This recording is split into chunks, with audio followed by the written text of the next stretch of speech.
Hey folks, Nick Harrington here. Today is Sunday, March 9th, 2025, and this is this week's fishing report. I'm gonna go a little bit more in depth in this report than last week's, just because it looks like with the weather, we're gonna probably be not on the water next week, unfortunately, and after that, I'm gonna take a week and go to Florida, so I'm not gonna be on the water then either.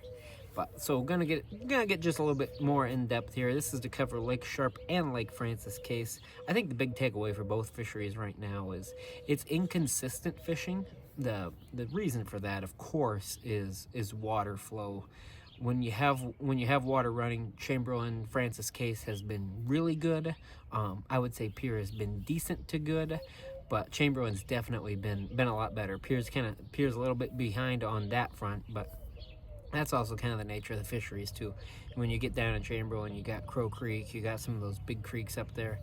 Most of the fishing up here is still taking place in town, and that water's still really, really cold. So just kind of the difference of those fisheries. But again, the number one factor, of course, always on the Missouri River is that water flow coming through the dam. So when you got water flowing, expect a good bite. When it's not flowing, though, you're gonna have to get creative here, and I'm gonna talk a little bit about how I've kind of got creative to catch a few fish. So number one thing is, when there's not water, you got to give them something different. That traditional jig and minnow, it can catch fish, but from what I have found lately is that you've been better off doing something else. So I've been cranking. I was able to catch some fish, real nice fish last week, trolling crankbaits, and this week one thing I switched to was a bee fishing 4-inch Moxie ringtail. And when I got a 4-inch chartreuse bait on an 1/8 ounce jig, not your traditional Missouri River look, but that really helped because I wasn't getting that flow, I wasn't getting the action I usually want out of my jig, but I was able to just straight retrieve real slow that ringtail, and that was able to put some fish in the boat. So don't be afraid to try something weird, try something different. Cranking doesn't seem like it makes sense this time of year. It has.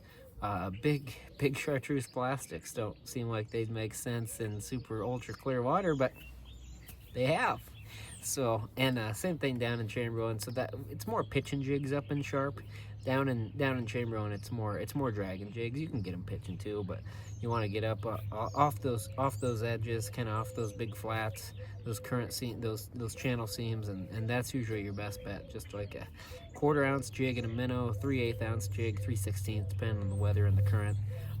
Jig and minnow, drag it, kind of work it behind the boat, kind of work it, or even pitching up onto those flats like Kiowa Flats, Crow Creek, those flats up there. You can pitch those and you can do pretty good too. So definitely Chamberlain is the best fishing right now. I think that's probably consensus.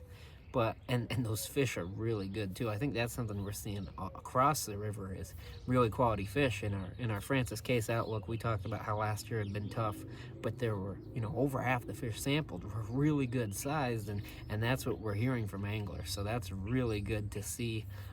Same thing, Lake Sharpe, seeing a lot of those 17 inchers, those 17, 18, 19 inchers. So happy with that.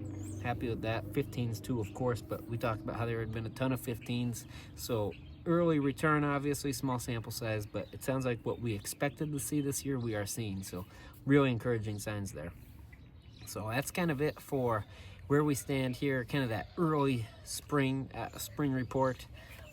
Gonna cover a few things probably next week too, kind of more of a news highlight, but that's where things stand right now. If you can, sneak out, take advantage of this last blast of good weather before it sounds like we got a pretty strong storm system that's going to be moving through the area. I don't know exactly what it looks like yet, but it sounds like there's going to be storms and snows, and we'll see. This is kind of what you expect here in spring in South Dakota.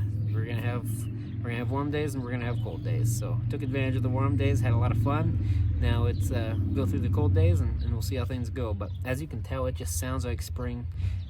We got birds chirping, we got motorcycle just drove by. So this is where I had to go for a quiet backdrop. Sorry about that. And kids are out on their bikes, so really cool to see everybody getting out, taking advantage of that warm weather, and super excited for this season. I think you're gonna see me try a few more new things this year. Like I said, last week I was cranking areas I wouldn't be cranking.